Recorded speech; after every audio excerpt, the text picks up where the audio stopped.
What's going on, everybody? Welcome to the Week 15 edition of the Pro Football Focus Show here on RotoGrinders. Ian, dude, crazy. The slate has been flipped on its head. I know we all like to say that as a joke, sort of in DFS, but some massive stuff coming in the past couple of minutes when we're recording this. For those that listen on the podcast, we record about Friday about 3 o'clock. We're going to lose a couple of games off the main slate. It looks like the Washington-Philadelphia game, that's going to get moved to Tuesday. The one we really are going to miss is this Rams-Seattle game, because this had two basically must-have wide receivers in it.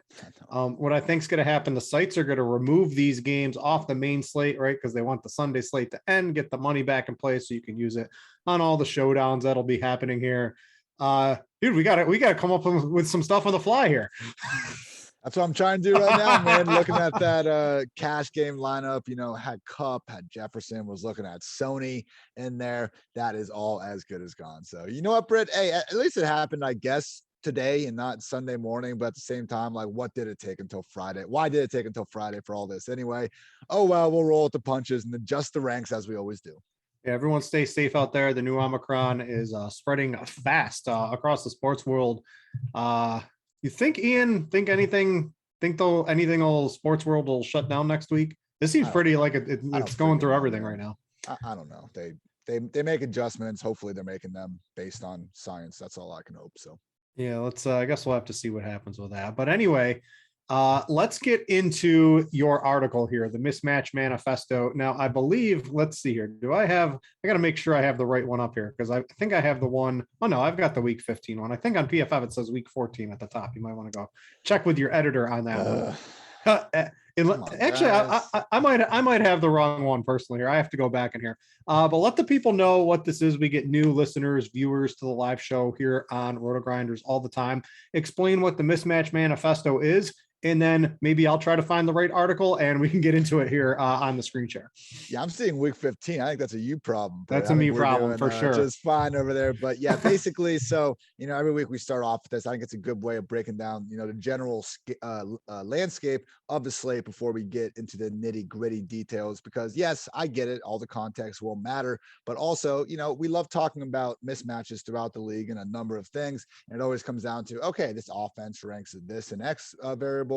This defense ranks this and Y variable. I basically just combine those so we can get these cool conditionally formatted charts and just easily identify where those mismatches are before, again, providing that extra detail that matters. So first things first, looking at some of these explosive pass play offenses set up for success, seeing Aaron Rodgers and Kyler Murray really above all else standing out this week. And I mean, to see Aaron Rodgers and the Packers have that big of an advantage against a Ravens defense that, as we know, without Marlon Humphreys now for the rest of the year, man, I just don't know how they're going to be able to slow down that Green Bay passing game. Also seeing Joe Burrow, Tua, and Jimmy G looking more than fine as well. Some offenses not looking so hot: Carolina, Detroit, and Tennessee. And that Titans offense, man, like they've truly been a bottom 5 unit in EPA per play since losing Derrick Henry. They were above average in everything when they had him. Now the passing game, the run game, nothing works when you don't have Henry there. I get it. AJ Brown being out doesn't help as well. But man, like against Tennessee, against the Steelers, man, I would have been so ready to fade Pittsburgh in this spot even like 4 or 5 weeks ago. Not really looking that way now. Derrick Henry, the one running back you might want to throw in the MVP conversation at some point. I guess so. He just totally changes everything in that offense here. All right, scrolling down the rest of your article. Now, this is free if any of you are watching live or on the podcast. It is free over at Pro Football Focus if you ever want to get a little bit more in depth. One of the main things I look at every week and take into account when I do my DFS lineups is pace. The more snaps, the more fantasy points. In theory, we sort of saw that last night. What a great game that ended up being towards the end there. A lot of controversy on field goals or going for it on 4th down. I say go for it. You want to try to win the game, and I believe the Chargers were making a lot of the right calls in terms of that. What are some games this week that might have a lot of plays, and what are some games that might be a little slower than some people expect? Yeah, I forget who said on Twitter, but they said that we should change analytics to just math. So now, like, after these situations, we can have a bunch of people saying math is stupid and don't listen to math. Like, that's all it freaking is, man.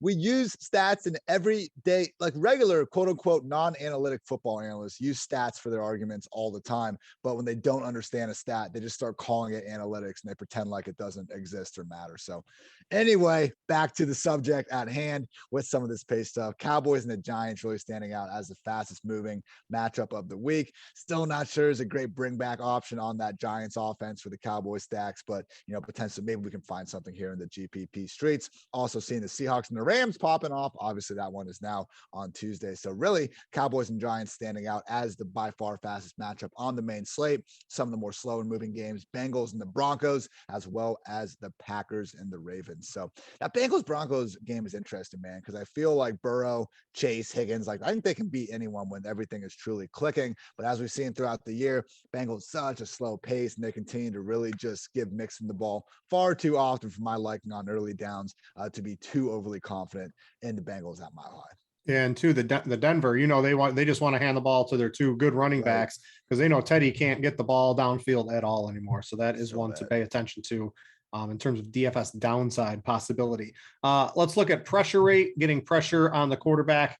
Good for defense, bad for quarterback. Quarterbacks with clean pockets, obviously they might be able to excel in the passing game. What's standing out this week?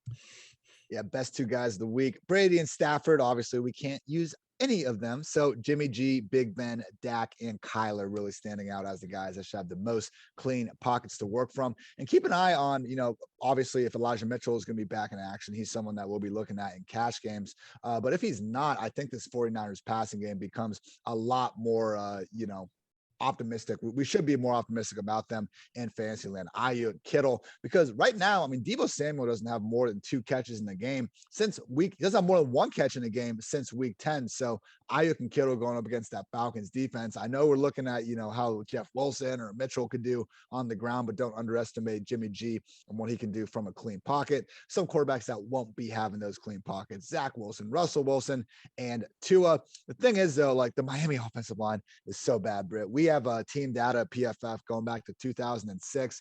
The 2021 Dolphins team pass blocking grade is the second worst single season mark in our entire database. Only squad that was worse was the 2019 Dolphins. Maybe Cutler shouldn't have come out of retirement there, but hopefully he's getting the ball out quick enough anyway. They run all these RPOs. As I know the Dolphins offense can be rough to watch sometimes, but just realize not fully on the shoulders of Tua. They really have, I think, made the most out of, again, what's been a historically bad offensive line. Yeah, we'll have to see what they can do without Waddle, because Waddle is looking like a true talent in the league. So you'll see that sometimes with teams. Tua's been able to survive this season without a lot of his weapons and a bad offensive line. Is that because of Waddle, or is he going to be able to do it with Parker and Gesicki this week? I guess it's the Jets, so I guess we don't really know, but it is something interesting to take note of if you like sort of looking at some NFL talent and things like that. Let's look at yards before contact, running backs. Dude, I'm scrolling down the screen here on DraftKings, and it's just everybody is red. So can we find any diamonds in the rough? Someone we might want to use, someone we might want to fade.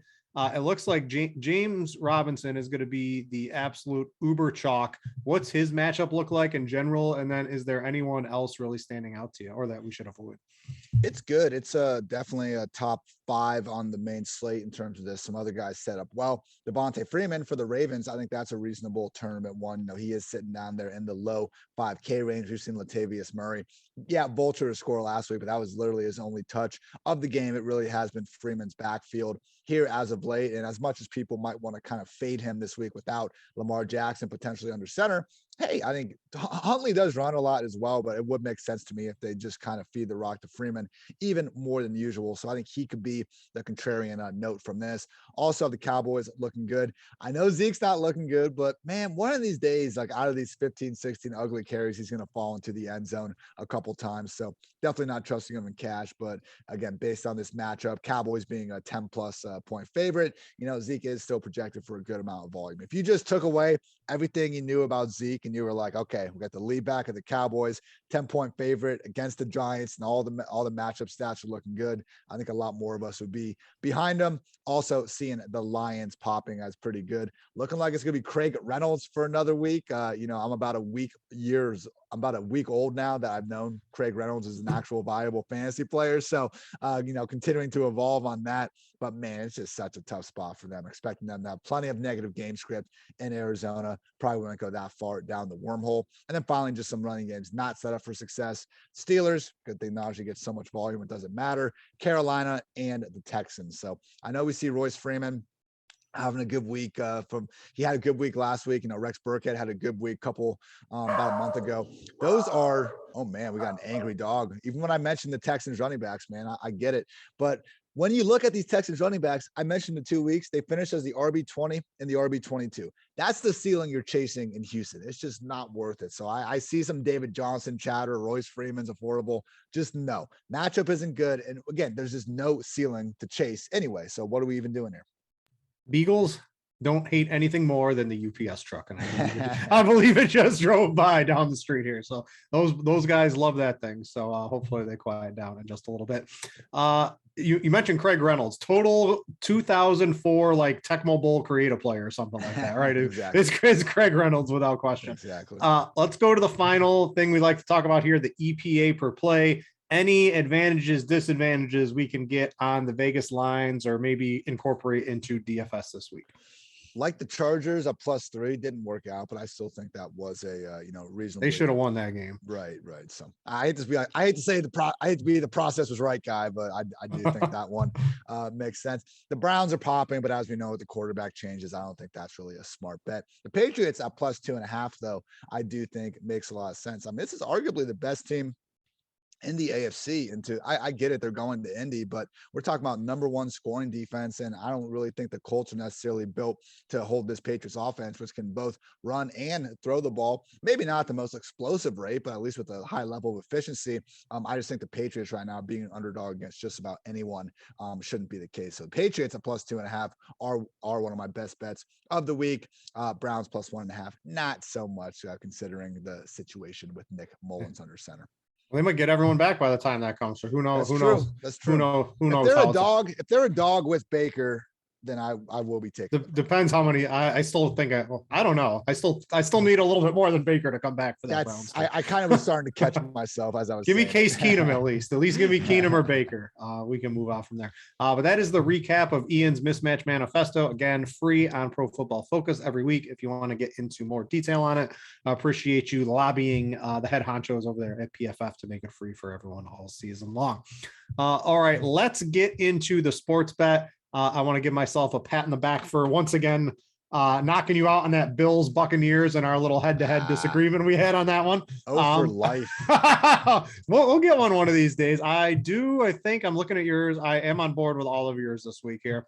I guess I started off last week with my favorite one of the week, and I'm going right back to the same team. The line's a lot bigger, Ian, but the Cowboys -11. They were going to beat Washington. It got a lot closer at the end.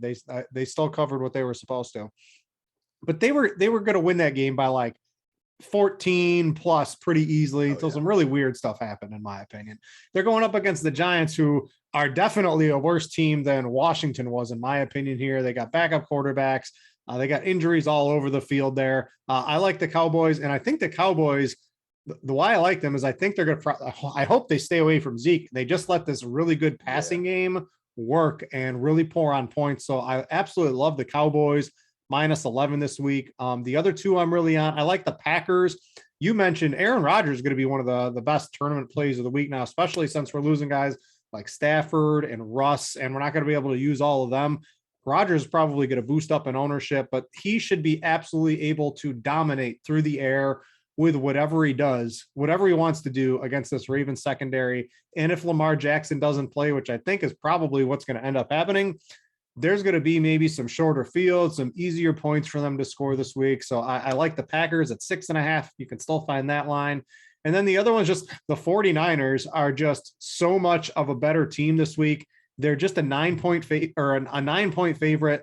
I think they should absolutely destroy Atlanta. And Atlanta basically came and said out, I know all our good players, right? Cordarrelle Patterson, he's a little older. I know he's our best player, but we're going to limit his snaps and his reps. And we've seen that over the past couple of weeks. They just finally admitted what they're doing this week. The 49ers, it doesn't matter who they have at running back this week. They're going to absolutely steamroll the Falcons, who I think are pretty much just waving the white flag at this point in the season. So those are my 3 bets. I think you've got 3 other good ones here too. There's a lot on the board I like. Yeah, definitely like yours. I just realized now, but I got 3 dogs. You got 3 favorites. So if I had to go through all the faves, I think I probably would. I'm always a sucker. I tend to bet the favorites, and on props, I tend to bet the overs. I don't know if I'm a sucker on those, but that's generally what I tend to go into. Yeah, right now, I already kind of talked about Patriots and the reasons why I like them over the Colts. And, it's a Saturday game. And now that we only have one Saturday game, imagine, not betting on that. Couldn't be me. But we also got the Steelers half-point dog. Again, this Titans offense has been a shell of itself since losing Derrick Henry. They come out of their bye week, and they really don't look any better against the Jacksonville Jaguars. So having Julio helps. But my goodness, man, I'm just not confident in Tannehill's ability to score with anyone right now. And that even includes the sad reality of Ben Roethlisberger. So this one, we've seen the game total go down from 47 to 43. I think Pittsburgh should be a home favorite against this current state of the Titans. And then I also like the Bengals +3. Joe Burrow versus Teddy Bridgewater, man. I know there's more people that have an impact on the game, but I just think the Bengals over these past 2 weeks, I know they haven't gotten the wins, but they've still been awfully competitive, at least in the first parts of that Chargers game before it got a little bit out of hand, more so in the 49ers comeback. And hey, with Burrow, man, again, we're looking at one of the better quarterbacks. I think he's already got a conversation for top 10 real life. He's improved on every single metric from rookie to second year. And, Vic Fangio, I know the defense is good, but, I think in today's NFL, I'll take the great offense over the great defense. I don't think Teddy just deserves to be favored against pretty much anyone right now, unless we're talking about the Texans, Jaguars, crop of teams, which the Bengals certainly are not. Yeah, the Bengals, I think they've gotten both you and me for the past couple of weeks. We've been on them. This is the one. I couldn't bring myself to, I agree with you on this one. I just couldn't put it in here because they fooled me once. Shame on me. Fooled me twice. Shame on them. Fooled me twice. Shame on me. I'm not going to let them do it to me again. So I do like them again this week. I just couldn't bring myself to put money on them. So that's 6 total bets for you. And I saw an interesting tweet. This has nothing to do with fantasy, but this was from Field Yates. 8 of the next 10 days we'll have football. Is it going to be good football? Who knows? But we're going to have a lot of football to watch, a lot of showdowns if people like playing those types of slates and 2-game slates on both Monday and Tuesday. So it is going to be a lot of fun out there in the DFS streets and the gambling streets for everybody out there over the next couple of days due to COVID. All right, before we get into some of the DFS takes, which we are actively changing on the fly due to some of the players that will be missing from the slate, I need to tell you guys about Jock Market. Stop throwing your money away. It's time to check them out. The app where daily fantasy becomes a stock exchange. Buy and sell shares of players in real time for real money. You can download it now. You can get a 100% deposit match up to $50 using promo code Grinders. You can download it from the app or Play stores, or check out Jock Market. That's JOCKMKT.com and use promo code Grinders for a 100% deposit match up to $50. And get this, if you happen to lose in your first market guarantee, your first time player on Jock Market, they will refund you up to the $100. So go check it out for free. Use promo code Grinders and get that $50 100% deposit match.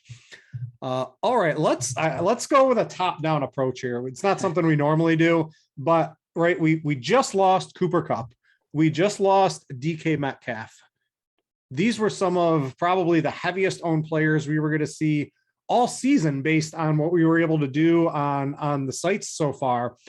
What are some of the teams now that are gonna, or the players in general that are gonna get boosted up in terms of usage? The one that pops into my head is we were all gonna play Cooper Kupp. I know it's we'll go position by position in just a second, but now players like Devontae Adams becomes interesting. If you don't want to spend on that high wide receiver, maybe you could play Najee Harris a little easier at running back and go with some of the mid-tier wide receivers. How's everything changing for you on the fly?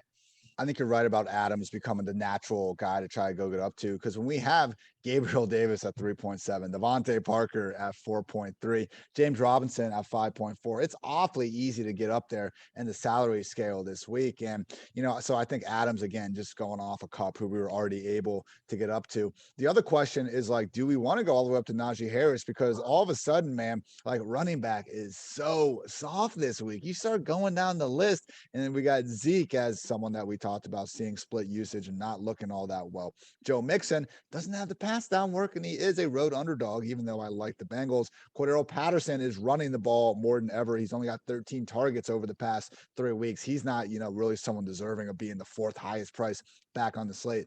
Aaron Jones, Saquon, like James Conner, Elijah Mitchell. We need to really go down into like the 5K range before we start seeing guys that I think are cash game viable in terms of we're trying to check every single box and make sure that they're, people were comfortable getting in there. So it's tough, man. Salary is available, particularly if you want to go, because like this week at quarterback, I was kind of between Tua and looking at that stack, or Matthew Stafford and going with Kupp and Van Jefferson. I was leaning Stafford, not the case anymore. So if you want to go with Tua and Devontae Parker, then man, you just have all sorts of room to spend up on Devontae, spend up on spend up on Najee Harris, and maybe even someone like Deontay Johnson. So scary to have, so much reliance on like the Dolphins offense and the Steelers offense, but there's just really such a lack of these high scoring games, Britt. Like you even look at the game totals of the week before any of this happened, like to have the Chiefs Chargers on Thursday night and then now to take away Seahawks Rams from us. Like I just don't like any of these game environments to begin with. So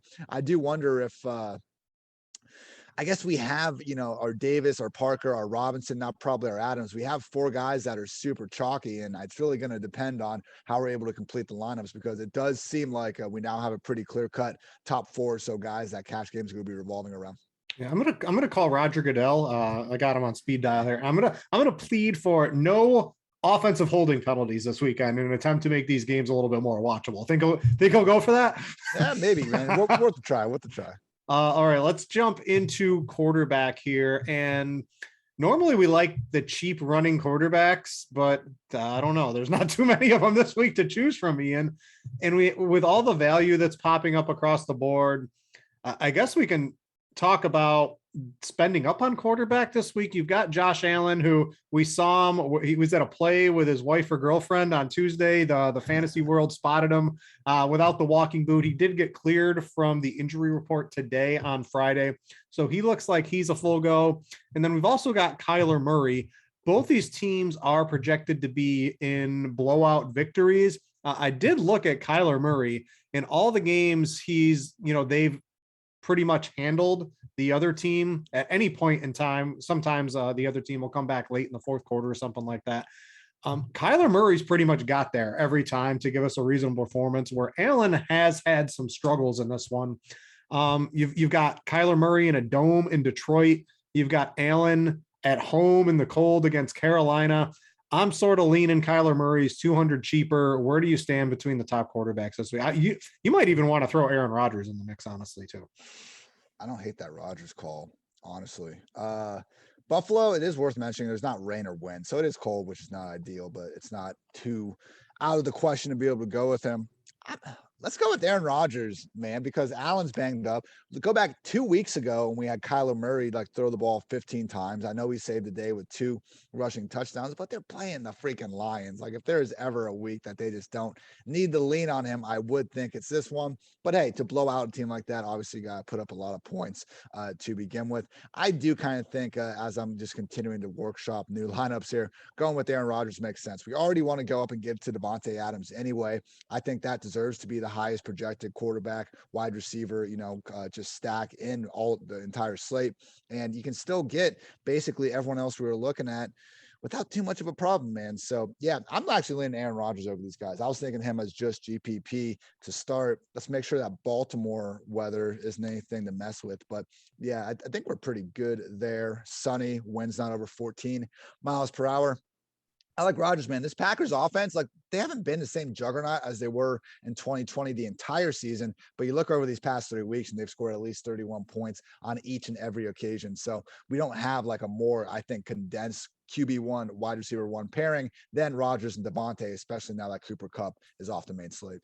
Yeah, well, so we were both looking at Rodgers in tournaments. I do agree he has sort of. Think I still like Kyler or Josh Allen maybe a little bit more in cash for some of that rushing upside because Rodgers does he sort of needs that 300 and at least 2 passing touchdowns, which I do think he can probably get there. But I always like those quarterbacks that can get a little bit on the ground, at least in cash games. So you got Rodgers in tournaments. I was going toilet bowl fishing for some GPP plays, but before I get to that, who are you looking up in tournaments for? Give me Rodgers either way. I was on Russell Wilson before that game got moved. I thought that made a little bit of sense, but otherwise, man, gosh, just 100% Rodgers exposure this week, maybe. Tyler, I guess Ben Roethlisberger is someone that actually makes a little bit of sense. That's the point we've reached, Britt. I think Ben Roethlisberger could be a decent play. We have seen him start to put together some performances. And look, I think in that second half against the Vikings, I mean, he really did play some excellent ball. He had 1 touchdown drop by Deontay Johnson. The Pat Freiermuth play, I don't think it was a drop. It was just a great play by Harrison Smith to knock it out at the end of the game. Either way, that was an absolutely great throw by Ben to squeeze that one in the window. So he was a QB6 last week, QB15, QB21, QB8 before that. I mean, at least we're seeing some level of flashes now from Big Ben, being able to get the ball downfield and actually put it in the general vicinity of his receiver. So if you want to go with Ben and Deontay Johnson and then Chase Claypool as well, I think, you're only hitting on one chalky guy in Deontay and getting a passing end that is generally condensed around the top 2 options. So Claypool is really, I think, again, a prime GPP receiver in this week. Why not pair him up with this quarterback? Yeah, I'm going to the garbage toilet bowl. I put on our sheet, pick your weapon, Davis Mills or Trevor Lawrence. Yuck. One thing for sure, you won't ever get more leverage off a running back than attempting to maybe use Trevor Lawrence and some of these Jaguars wide receivers in tournaments. Robinson is going to creep up into the 40, 50-ish percent-ish owned. Carlos Hideout, coach fired, all the speak of his teammates wanting to get him in the game when Urban Meyer was sort of benching him because he fumbled. He's going to get the ball a ton against Houston. So you're not going to get more direct leverage trying to use the passing game than hoping there could be maybe some new play calls or maybe Jacksonville actually cares to play. I don't really think they cared to play over the past couple of games, honestly, either. So you could take some of that passing game in that.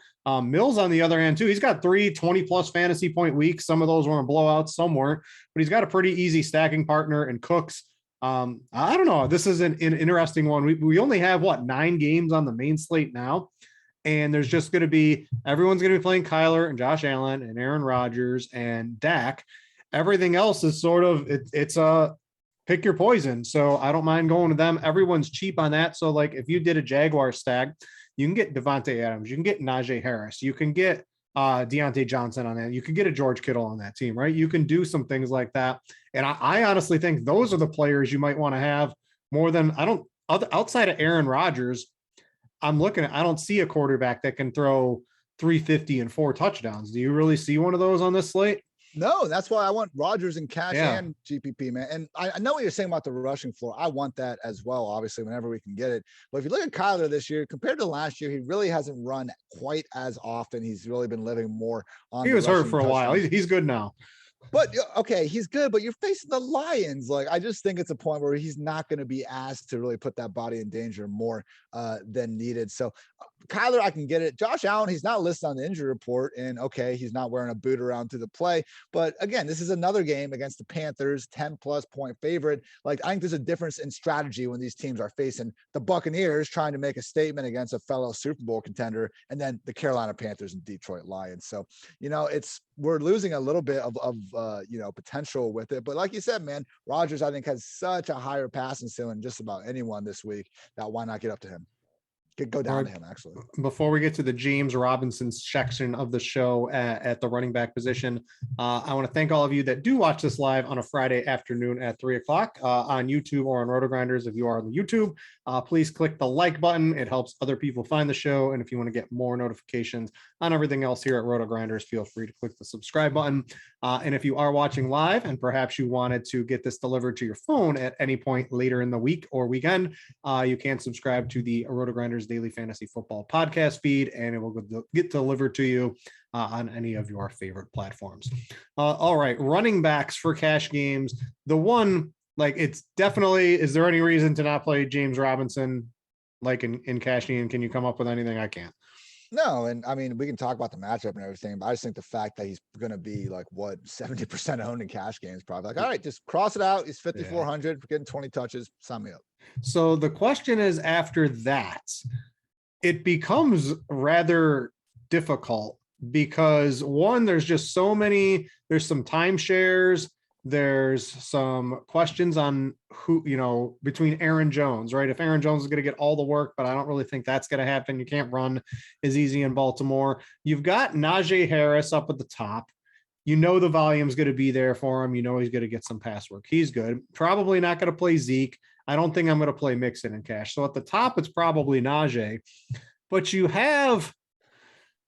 can piece together, a Myles Gaskin. You can piece together. Do you think this Michael Carter talk of him getting a significant role, is that something we can believe because he's 4,700? Where do we go after Robinson? Because outside of Harris, it's just a ton of question marks, basically completely down the board for me this week. The thing with Michael Carter, like we got Tevin Coleman coming back as well. And we saw earlier in the year, Michael Carter was taken over, but then Coleman came back and continued to steal away some early down work. It's also the Jets offense. Like it's a similar thing with the Texans. Like what upside are we truly chasing here? Yeah, we have seen the Jets have productive running backs for about 2-3 weeks, the Mike White era when he was checking the ball down, each and every week like a maniac. So I can't get behind Michael Carter. I think Gaskin makes a lot of sense. And that probably would be where I'm willing to go because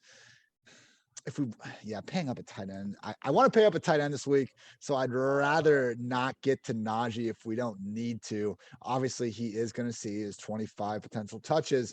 I just wonder if we can get something close to that with Gaskin. So honestly, like Parker at 4.3, he's had at least 4 catches in every game this year. I think he's a fine cash game wide receiver, even before Jalen Waddle is out of the picture. When you remove Jalen Waddle from the equation, I think the two biggest beneficiaries in terms of before and after are Myles Gaskin and probably Albert Wilson. Those will be the guys taking those, what are essentially run plays, like the quick hitting passes they throw to Jalen Waddle. So I think Gaskin, assuming, and he got cleared, so he should be good to go. And, without having their usual depth, I do think Gaskin in the best spot imaginable against Jets league worst defense and fantasy points per game. A lot of the running backs is probably the RB2 play here. And then also maybe Jeff Wilson at 5K if we see Elijah Mitchell wind up getting ruled out, because that's our guy otherwise, man. If Elijah Mitchell is good to go, I'm putting him in there next to Robinson. Absolutely no questions asked. So keep an eye on the 49ers running backs. Wilson doesn't have the same 30-touch upside as Mitchell. They use Hasty more on passing downs. I think they keep Deebo Samuel more involved there when it's Wilson versus Mitchell. But yeah, if Mitchell is good to go, give me him and Robinson. Otherwise, probably going to go down to Gaskin and get up at wide receiver as opposed to chasing Najee. I'm looking to see, let's see, he's still in the concussion. I don't have a Friday report on Elijah Mitchell, so I would guess something on that might pop in the next little bit here, so I'll keep my eye on it because I would agree if he's it's tricky available. He was listed as a DMP on Thursday, but they were also saying he was working off the side for the first time in like 2 weeks. So I don't know. We'll see what they rule him as. Let's see. Yeah, nothing. I see some speculation, but nothing I would call concrete that I want to bring up at this point in time. All right. So tournament running backs, I had Gaskin listed because I think Devontae Parker, he's like the cheap wide receiver of choice. So like you can get all sorts of leverage, right? I mentioned if you have the stones to play the Jaguars passing game in a tournament, right? You get incredible leverage away from James Robinson. And I don't know if Gaskin's going to garner a ton of ownership by the time it's all said and done, but he might. But in tournaments, he gives you leverage off of Parker, who I think will certainly carry a little bit more ownership than Gaskin will. So he's probably one of my favorite running backs. And I believe last week, you had a few of the like no-name random running backs that ended up having some good games. Have you dug into, are you trying to repeat any of those this week? Like a Penny or who's the a Foreman, any of those guys? Yeah, we did a couple of those. Again, mentioned Jeff Wilson if Mitchell's out. I think Foreman makes some sense. 5.2K. The Steelers D is just so bad. I can't trust him in cash, though, just because of the potential for game script to rear its ugly head and kind of get the Titans into pass first mode. And it's just a 3-back committee. But tournaments, I think Foreman's fine. I would Yeah. say though, like maybe the move, if we want to try to differentiate things, there is a lot of value at like Britt, like when we're making these lineups, I think the move is usually to kind of go with the 5K range guys and then complement that with a couple stars and a couple scrubs. Yep. Like maybe going up and making lineups that have Najee and Joe Mixon or Patterson and Aaron Jones or Saquon Barkley, guys at the top that I get it. There aren't like the most clear cut cases for them. You know, with Aaron Jones, we have Dylan there, with Cordero Patterson, we have less targets than usual. With Joe Mixon, we have the potential for bad game script against the Broncos. We can poke holes in them and it's not ideal for cash, but we know all these guys still have 100+ yard multi-touchdown potential if things turn out right. So I think maybe just in general, going with more of a pure stars and scrubs approach as opposed to kind of messing around in that middle range with your chalkier Robinsons and Gaskins could be the way to go. I asked for the news, and the news has come. Elijah Mitchell not at practice on Friday, unlikely to play. I saw Dean from here at RotoGrinders. He tweeted earlier, whoever wins the best ball championships this year is not allowed to speak about how great everyone was, because this is absolutely crazy towards the end of the season, all the injuries that are hitting. If you drafted Jonathan Taylor and Cooper Kupp, congratulations. You are on your way to a best ball championship, in my opinion, this year. Let's go to a wide receiver. We were all on Cooper Kupp and cash. So let's try to figure this out for the people here. The simple and obvious thing to do for $100 less is pivot from Kupp to Devontae Adams, right? Because we're not going to have Kupp. I did see Odell just tweeted negative, so I'm assuming that game, whenever it plays, you will have Odell in that game. But are we going to go right to Adams, who legitimately has, I almost want to say he has a higher ceiling than maybe a Cooper Kupp did in this particular game, because he's going to be able to absolutely dice up this Baltimore defense, him and Aaron Rodgers, as long as Rodgers' toe holds out. The only thing we would do is if we didn't make that swap, there's just so many other guys out. Maybe your headliner becomes Deontay Johnson with the very high target floor, or maybe, I don't know. I think you got to spend on like Adams this week is what I've come down to in the 30 or 45 minutes I've been looking at this pre-show without Cooper Kupp on the schedule. Yeah, and I think the move in tournaments will be maybe split the difference and go Stephon Diggs with some Josh Allen stacks, and that also gets you off of Gabriel Davis, who we know will be awfully chalky as well. So I would imagine most wide receiver cores will be Devontae Adams, Devontae Parker, and Gabriel Davis. So maybe I do wonder if Parker is the trap play here, because again, I don't think that Waddle's absence is as good for Parker as everyone's kind of making it out to be. Like, I don't think that losing Waddle, they're like actively now having Devontae Parker run these shallow crossers and stuff. Again, probably more so Albert Wilson and Myles Gaskin. So if anything, I would probably try to like the bad chalk and cash, I think could be Parker. I'm actually more fine eating the Gabriel Davis chalk in this, because if you look at just the way the Panthers have been playing defense this year, I think 6th highest rate of cover 0, cover 1, where they're not giving safety help all the way around. You look at the Bills' target rates against that sort of covers this year. Stephon Diggs, number 1, Gabriel Davis, number 2. So this is what got us on to Cole Beasley last week, was, looking at the Buccaneers' real high rate of zone coverages and seeing how he was actually their target leader in that situations when they face more man-heavy teams that aren't giving that same sort of help over the top, such as the Panthers. I do think it's an opportunity to get guys like Gabriel Davis and Stephon Diggs on the outside more involved. And also, just another note, last week was the first time all year the Panthers had Stephon Gilmore travel with the opposition's number 1 receiver. So that should be Stephon Diggs, meaning Gabriel Davis gets to roast into the number 2. Yeah, Gabe Davis does look good. I want to throw a couple other guys at you. A Christian Kirk and AJ Green. Are those on it? You've got St. Brown for the Lions, who is back-to-back 12 target games, and there's just really no one else to throw the ball to. They stopped throwing to running backs without Swift and Jamal Williams in there, so he's basically getting all of the targets here. Kirk is $100 more than St. Brown. Those are going to be 2 reasonably popular plays, I think. Who would you want to choose between those 2? Probably St. Brown. You mentioned we have the targets, and now Hawkinson's out for the season as well. So if anything, like we're going to see that continue to go to the moon. With Kirk, like he has the same volume problems that Hopkins had and that everyone else continues to have. Like Kyler has been content to spread the ball around all year round. If anything, I think the biggest beneficiaries from losing Hopkins is going to be Antoine, how did I, sorry, Wesley at just 3K. He's actually a viable guy that'll be out there in 3 wide receiver sets. Like they don't move Rondale Moore into the starting lineup without Hopkins. They just put Wesley out there and give him truly a full-time role. So from a pure like target standpoint, like no, Wesley's not going to be featured to the same extent that Hopkins was. But last week was the first time all year that Hopkins had double-digit targets in a game. So it hasn't been going, well for Kirk or AJ Green really meanwhile either. So if anything, I would say Zach Ertz at tight end becomes something to look extra hard at. Obviously, getting up to Kittle's fine. We got Gesicki there, but like Gesicki, similar to Parker, I don't think Gesicki is necessarily getting the big boost from losing Waddle. I would say that's again going to Albert Wilson, Myles Gaskin. So Ertz could now all of a sudden be the Cardinals featured red zone guy. We saw the Colt McCoy game a couple of weeks ago, scored 2 touchdowns. Like they gave him a rush attempt earlier this year inside the 5. I think they actually view like Zach Ertz as their go-to guy inside the 10-yard line when DeAndre Hopkins isn't in the picture. So out of all the Cardinals this week, man, I actually lean towards Zach Ertz being the best of the group.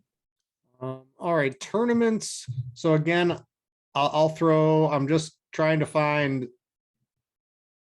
a really good leverage spot, and that would be the Jaguars wide receivers. You've got Marvin Jones, Laquan Treadwell. Have you figured out is Laviska Shenault, is he going to be relevant this week, Ian? Just a couple more injuries and firings away, man. All right. And you got your boy James O'Shaughnessy. He's back in contention at the tight ends. These are it's a massive leverage play off of the James Robinson chalk is basically what I'm getting at. If you have the stones to do something like that, these aren't for single entry or 3 entry type of tournaments, but if you're playing like the mini max or if you're up in the millionaire maker looking for something very different, I don't think it's the worst thing in the world. We were both on Russell Gage at 5,800. He just seems to be getting all the targets. Kyle Pitts is sort of fading without Calvin Ridley. Gage is becoming the new number 1 target in there. And I had Adams over Kupp for GPP leverage, but now Adams is going to be one of the highest owned wide receivers. Maybe a swerve off of him to an MVS or something like that to get some of that deep play, 3 receptions, 100 yards, and 2 touchdowns type game that maybe an MVS can have. So those are some of my favorite tournament scores right now, Ian.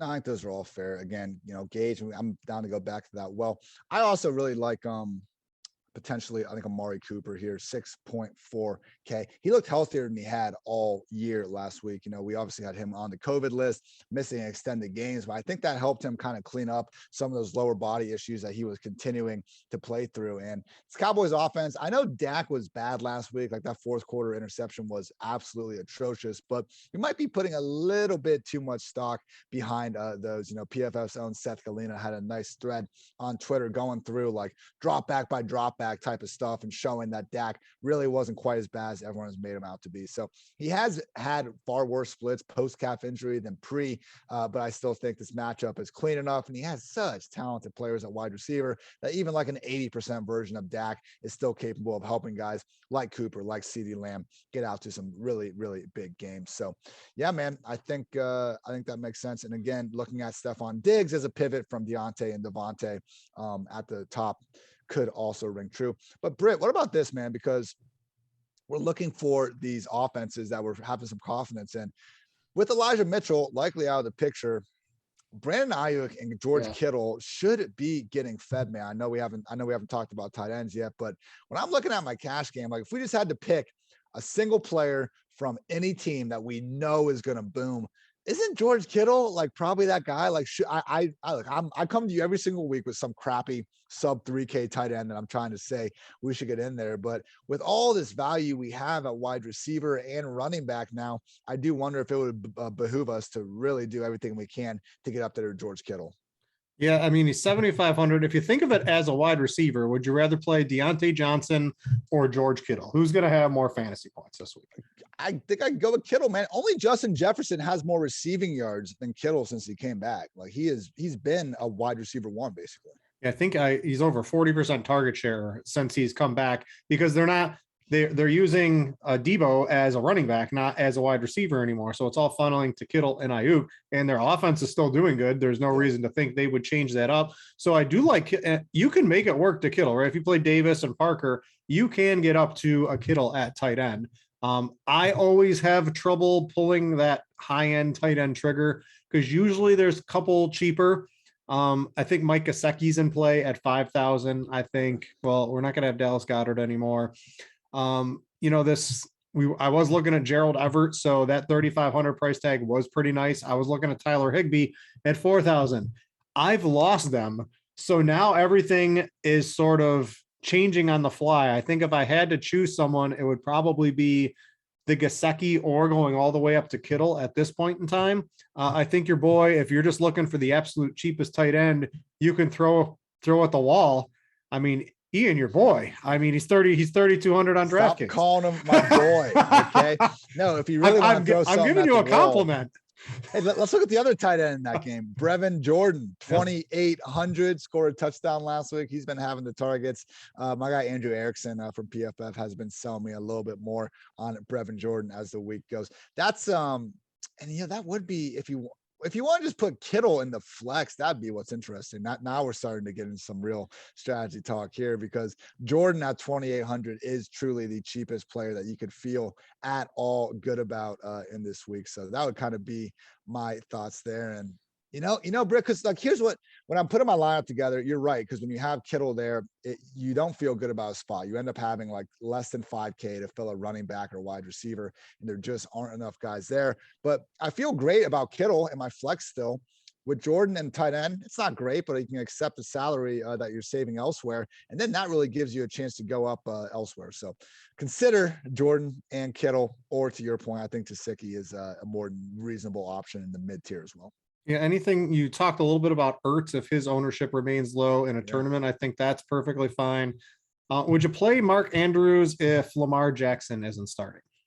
I mean, last week didn't give us any reason to think that it's that big of a drop off, at least for Mark Andrews. What, he catch all 11 of his targets, I believe, in that monster. Yeah, 11 for 115 and a tutty. I know the Packers a little bit tougher secondary than what he was going up against last week in Cleveland, but at the same time, we know Mark Andrews is always capable of popping off. Like again, this year, the 4 tight ends have just been producing way more value than even their position would indicate: Kelsey, Andrews, Gronk, and Kittle. So maybe having a Mark Andrews, George Kittle lineup would be the way to go. Last week that probably was one of the optimal stackings, or not stack, but just optimal lineup would be having Kittle and Andrews out there. So when you look at them not as tight ends but as just number one receivers, all of a sudden 7,500, 6,400 isn't quite as steep as we would normally think. All right, let's let you talk a couple of defenses before we get on out of here for week 15. It's going to be a fun DFS week, lots on the fly. And I would imagine there's a lot of news that's going to keep coming in over the weekend. So make sure, right? I know stuff's updated on PFF all the time, but we've got things like the Blitz show, the ownership report, and all the Sunday morning shows here on RotoGrinders. I would advise you to probably tune back in if this is like the last thing you listen to, because you're going to need some of that stuff Sunday morning. But let's get some defenses in, Ian, and get on out of here. Yeah, I think in cash, cheapest, let's get it. Carolina Panthers, 2,400. They're not giving us those 2K defenses anymore, which is annoying. But with Carolina, I think when we're looking at these like sub 3K defenses, you're trying, obviously with the defense, you want a good real life defense. You want them to be at home. You want them to be facing a bad opponent. When we're trying to save money, we usually can't check all those boxes. So at least with Carolina, we get a good real life defense. Brian Burns and company, Stephon Gilmore, PFF's highest graded cornerback this year. Like, they've been a solid defense. And I know the Bills are a great offense, but the way Josh Allen plays football, it can be Russell Wilson, Deshaun Watson-esque at times, where he can still have big performances while turning the ball over, while taking sacks and contributing to the Panthers, defensive fantasy production. So I think Carolina all the way down at 2,400 is the cash game D if you just want to save as much money as possible. Just some notes on other kind of running back defensive special team stacks to not forget about. You're talking about Myles Gaskin. Don't be afraid to get the Miami defense against Zach Wilson, truly one of the worst quarterbacks in the league, pretty much period, but also just against the blitz specifically, which the Dolphins do more than anyone else. Also Devin Singletary and Buffalo's defense kind of on the other side of things. When you look at Singletary, he has been dominating usage recently. I know it can go up in the air with these Buffalo Bills guys, but if there was a week for them to focus a little bit more on their running backs, I would think it'd be as a home 10, 11 point favorite, whatever it's at now, with a slightly more banged up version of Josh Allen under center. Also got Najee and that Pittsburgh defense. I think that'll probably be one of my more favorite tournament constructions, because, the big path to success for the Tennessee Titans seems to be like handing the ball off to Deontay Foreman in the year 2021. So if that's really the most dangerous thing you got these days, might be a good idea to look at that other squad's defense. And just finally, James Robinson, Jaguars defense against the Texans. I think that makes sense, but he's going to be so chalky that maybe not in tournaments. And finally, Saquon Barkley and his Giants defense against the Cowboys. I think the Cowboys are getting right and everything, but we know, Britt, weird things happen in the NFL. Perhaps Dak does stay soft for another week. And with Saquon, top 12 RB last week, thanks to that nice little touchdown catch he had there at the end. So when you have these running backs like Saquon, where they do have that 5 to 10 catch upside during any given week, can't forget about them in tournament land. All right, that's going to do it for the Week 15 edition. Hopefully some of this information stays relevant for more than the next 30 minutes post-show for everyone that watches and listens to it afterwards. Ian, enjoy your weekend out there in Chicago. Everyone stay safe out there with COVID basically going all across the United States right now, really rampant in the sports world and here in New York as well. I just saw an update on that. Other than that, Ian, thanks for doing the show. Thanks to everybody for listening, watching, downloading, however you take this in. For Ian, I'm Britt, and we out ya.